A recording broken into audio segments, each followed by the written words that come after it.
चाहे वो अमेरिका हो, यूरोप हो या फिर दुनिया का कोई भी देश हो, जब अपने देश के हित की बात आती है तो भारत किसी की परवाह नहीं करता।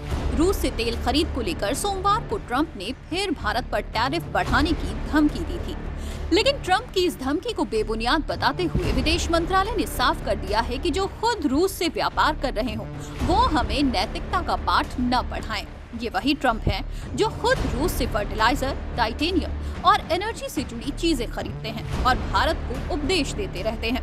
ये वही ट्रंप हैं जो भारत के रिफाइंड तेल को खरीदते हैं और फिर पूछते हैं भारत रूस से क्यों खरीदता है।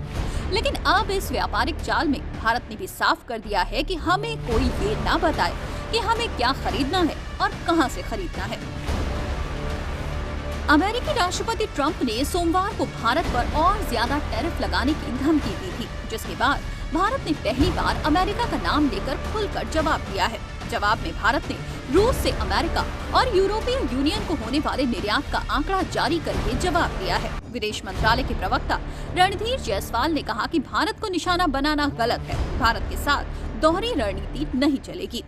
पश्चिमी देशों की कथनी और करनी में फर्क एक बार फिर उजागर हो गया है। जो खुद रूस के साथ व्यापार करते हैं वही देश भारत पर सवाल उठा रहे हैं, लेकिन इस बार भारत ने चुप्पी तोड़ते हुए सीधा जवाब दे दिया है। विदेश मंत्रालय के प्रवक्ता रणधीर जायसवाल ने अमेरिका और यूरोपीय संघ को आंकड़ों के साथ उनकी कथनी और करनी में फर्क बताते हुए करारा जवाब दिया है। यूक्रेन संघर्ष के बाद अमेरिका ने ग्लोबल एनर्जी मार्केट की स्थिरता को मजबूत करने के लिए रूस से भारत के तेल आयात को प्रोत्साहित किया था। भारत के आयात का मकसद भारतीय उपभोक्ताओं के लिए किफायती ऊर्जा मुहैया कराना है। भारत की आलोचना करने वाले वही देश खुद रूस के साथ व्यापार कर रहे हैं। 2024 में यूरोपीय संघ का रूस के साथ वस्तुओं का द्विपक्षीय व्यापार 67.5 बिलियन यूरो था। ये रूस के साथ भारत के कुल व्यापार से काफी अधिक है। रूस व्यापार में न केवल ऊर्जा बल्कि उर्वरक, खनन उत्पाद, रसायन, लोहा और इस्पात मशीनरी और परिवहन उपकरण भी शामिल हैं। जहां तक अमेरिका का सवाल है, वो खुद अपने परमाणु उद्योग के लिए रूस से यूरेनियम हेक्साफ्लोराइड, अपने इलेक्ट्रिक वाहन उद्योग के लिए पैलेडियम, उर्वरक और रसायनों का आयात कर रहा है। इस लिहाज से भारत को निशाना बनाना गलत है। भारत अपने राष्ट्रीय हितों और आर्थिक सुरक्षा की रक्षा के लिए सभी जरूरी कदम उठाएगा।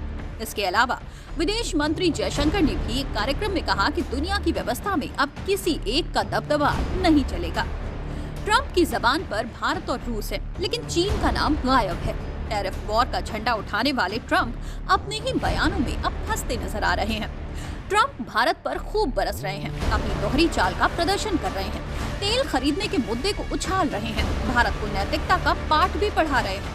लेकिन क्या वो भूल गए कि रूस से सबसे ज्यादा तेल कोई और नहीं बल्कि चीन खरीद रहा है।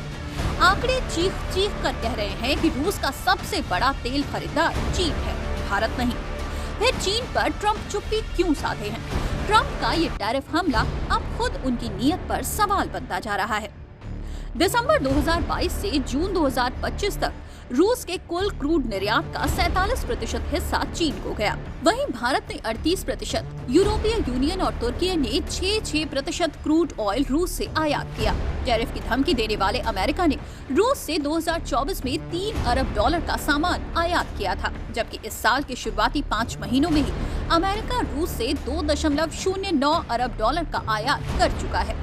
ये पिछले साल इसी अवधि से 24% ज्यादा है। इस साल ये आंकड़ा $4 अरब पहुंच सकता है। असल में ट्रंप के इस टैरिफ वॉर में सबसे खास बात ये है कि जो अमेरिका रूस से व्यापार में खिलाफत कर रहा है वो खुद रूस का तेल यूज करता है। ऐसा इसलिए क्योंकि रूस से सस्ते दामों पर कच्चा तेल खरीदकर भारत उसे रिफाइन करता है और फिर वही तेल कई बार अमेरिका जैसे देशों को भी जाता है। यानी जिसे अमेरिका समस्या बता रहा है वो असल में वैश्विक बाजार की हकीकत है। फिर भी वो अपनी दोहरी नीति का प्रदर्शन कर रहा है। डोनाल्ड ट्रंप लगातार टैरिफ्स को बढ़ाने की धमकी दिए जा रहे हैं और कल जो उन्होंने कहा कि हम रशिया के युद्ध को बढ़ावा दे रहे हैं क्योंकि हम उनसे ऑयल खरीद रहे हैं, ये सरासर गलत आरोप है। खुद यूएस के जो ट्रेड है रशिया के साथ लगातार जारी है, यूरोपियन यूनियन का ट्रेड है लगातार जारी है, चाइना का ट्रेड है लगातार जारी है। तो सिर्फ इंडिया पे ये दोष देना ये कहाँ तक लाजमी है? टैरिफ्स हम पर लागू करने की बात डोनाल्ड ट्रंप कर रहे हैं, तो हम भी जो चीज़ें एक्सपोर्ट करते हैं या इंपोर्ट करते हैं एक्सपोर्ट पे वो टैरिफ्स लगा रहे हैं, जो हम चीज़ इंपोर्ट करते हैं उनसे, उस पे टैरिफ्स लगाने की जिम्मेदारी अब हमारी बनेगी, क्योंकि ये वन वे ट्रैफिक नहीं है। और आई थिंक ट्रंप को भी ये समझना ज़रूरी है। रूस का अमेरिका पर आरोप है कि वो दुनिया में अपना दबदबा बनाए रखने के लिए विकासशील देशों के खिलाफ नव उपनिवेशवादी नीति अपना रहा है। नव उपनिवेशवादी नीति में ताकतवर देश कमजोर देश पर सीधे कब्जा नहीं करते, बल्कि उन पर आर्थिक, राजनीतिक या फिर सैन्य दबाव डालकर उससे अपने मुताबिक काम निकालते हैं। रूस का कहना है कि अमेरिका जानबूझकर ऐसे देशों पर आर्थिक दबाव डाल रहा है जो अंतर्राष्ट्रीय मंच पर अमेरिका की राह पर नहीं चलना चाहते हैं।